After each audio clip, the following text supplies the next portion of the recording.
आणि आता बातमी नाशिकमधून, कारण नाशिकमध्ये नायलॉन मांजानं एकाचा बळी गेलाय। धक्कादायक बातमी, पुन्हा एकदा संतापजनक म्हणावी लागेल, कारण नाशिकच्या पाथर्डी इंदिरानगर परिसरात ही घटना घडली आहे। नायलॉन मांजाने जखमी झालेल्या तरुणाला जिल्हा रुग्णालयात उपचारासाठी दाखल करण्यात आलेलं होतं, मात्र उपचारापूर्वीच या तरुणाचा मृत्यू झालाय।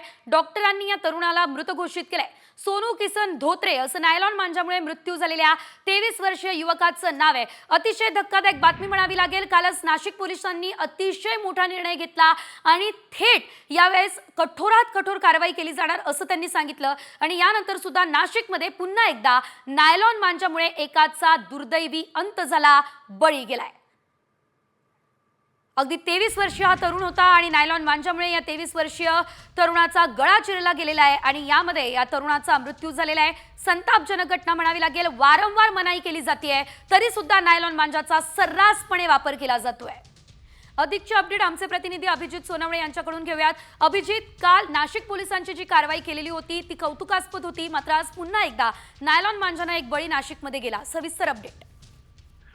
खरं आहे, अगदी काही वेळापूर्वीची ही घटना आहे। सोनू धोत्रे नावाचा हा तरुण पाथर्डी फाटा परिसरातून इंदिरानगर परिसरामध्ये येत असताना नायलॉन मांजामुळे या तरुणाचा गळा अक्षरशः चिरला गेलेला होता आणि त्यानंतर त्याला तात्काळ नाशिकच्या जिल्हा रुग्णालयामध्ये उपचारासाठी आणण्यात आलं, मात्र रुग्णालयात येण्यापूर्वीच त्याचं निधन झालेलं होतं, त्याचा मृत्यू झालेला होता आणि त्यामुळे जिल्हा रुग्णालयातल्या डॉक्टरांनी त्याला मृत घोषित केलेलं आहे। आता त्याचे नातेवाईक जे आहेत ते या ठिकाणी जिल्हा रुग्णालयामध्ये गोळा झालेले आहेत आणि नायलॉन मांजाचा वापर करणाऱ्यांवर कारवाई करावी अशा पद्धतीची मागणी करत आक्रमक भूमिका या तरुणाच्या नातेवाईकांनी घेतलेली आपल्याला पाहायला मिळते। खरं तर नाशिक पोलिसांनी मागच्या 2 ते 2.5 महिन्यामध्ये नायलॉन मांजाची विक्री करणाऱ्या आणि वापर करणाऱ्यांवर कठोर कारवाई केलेली होती। 50 गुन्हे आतापर्यंत दाखल आहेत। यामध्ये अगदी काही 9 अल्पवयीन मुलं होती की जे नायलॉन मांजाचा वापर करून पतंग उडवत होती। त्यांच्या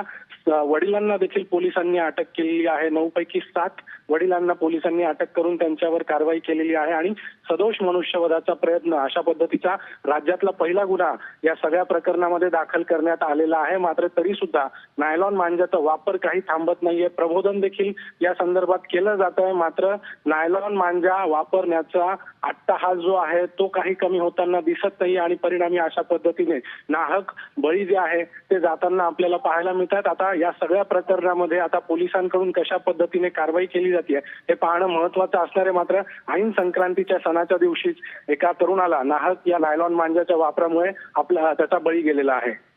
निश्चितच एकंदरीत आपण पाहतोय, खरं तर मनुष्यवधाचा प्रयत्न अशा प्रकारचा गुन्हा दाखल होतोय तरी सुद्धा या ठिकाणी नायलॉन मांजाचा सर्रास वापर सुरू आहे। धन्यवाद अभिजित तुम्ही दिलेल्या माहितीसाठी। मात्र आपण पाहतोय एकंदरीत आता नाशिककरांमध्ये धास्ती बघायला मिळते, कारण संक्रांतीच्या दिवशी एकाचा बळी गेलाय।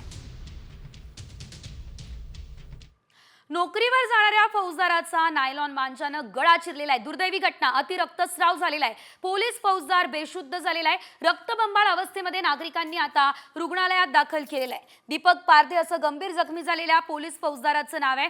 सातारा परिसरातून जात असताना ही घटना घडलेली आहे। याआधीच आपण बातमी बघितली नाशिकमधून, या ठिकाणी एका तरुणाचा जीव खरं तर नायलॉन मांजामुळे गेला, तर दुसरीकडे नायलॉन मांजामुळे एका पोलिसाचा गळा चिरला गेलेला आहे। अति रक्तस्राव झाला असल्याचं देखील बघायला मिळतंय।